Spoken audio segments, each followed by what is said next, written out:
Nous allons avoir de nouveau très chaud la semaine prochaine puisqu'un nouvel épisode de canicule devrait arriver, ce sera lundi.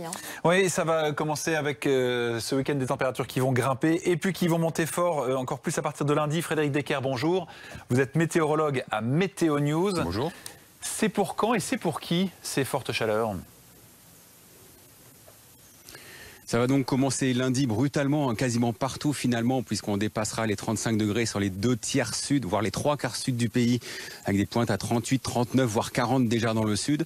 Mardi, ça va encore grimper d'un cran, entre 37 et 40 sur la plupart des régions, un petit peu moins bien sûr entre la Bretagne, le Benelux et les frontières du nord-est, mais tout de même autour de 30 à 35 degrés. Et à partir de mercredi, donc ça baissera un petit peu tout de même sur un large tiers nord-ouest, puisqu'on attend un léger passage orageux. Donc finalement une canicule plutôt courte, un épisode caniculaire même plutôt sur ces régions. En revanche, sur l'est et le sud, ça va durer encore entre mercredi et vendredi prochain au moins, peut-être même au-delà, peut-être jusqu'au week-end. Ça reste encore à préciser d'ici là. Bien sûr, c'est un petit peu loin, mais c'est en tout cas ce que les prévisions indiquent.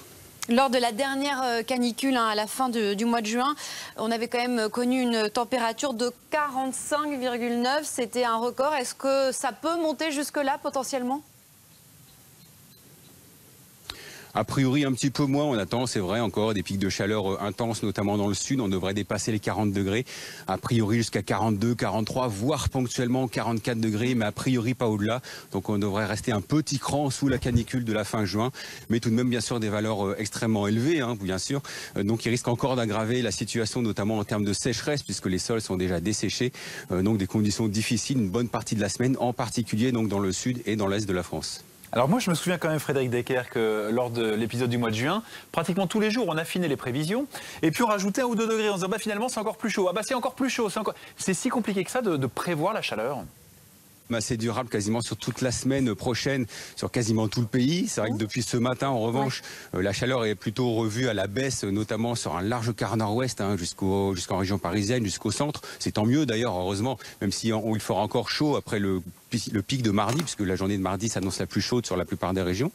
Mais on restera bien sûr sur des valeurs élevées, même si on ne parlera pas forcément de canicule. La canicule, ce sera vraiment pour le sud et pour l'est. Bien sûr, d'ici là, la prévision peut encore évoluer un petit peu dans un sens ou dans l'autre, même si pour l'instant, on voit plutôt un léger mieux. Alors si on n'a pas de ventilateur et qu'on déteste la chaleur, où est-ce qu'il va falloir aller? Dans quelle ville il faut se rendre à partir de la semaine prochaine? Qui va y échapper?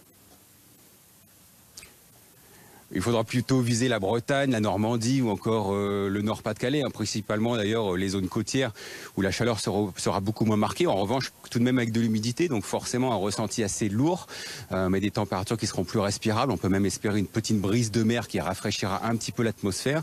Sur la côte atlantique également, sur les côtes méditerranéennes, mais vraiment sur la frange littorale, l'air sera relativement respirable également. Il faudra vraiment fuir en revanche toutes les zones de l'intérieur finalement. Merci beaucoup Frédéric Decker d'avoir été ce matin dans le live BFM et puis vous y avez fait allusion. Ces conditions météo ne vont pas arranger la situation en matière de sécheresse.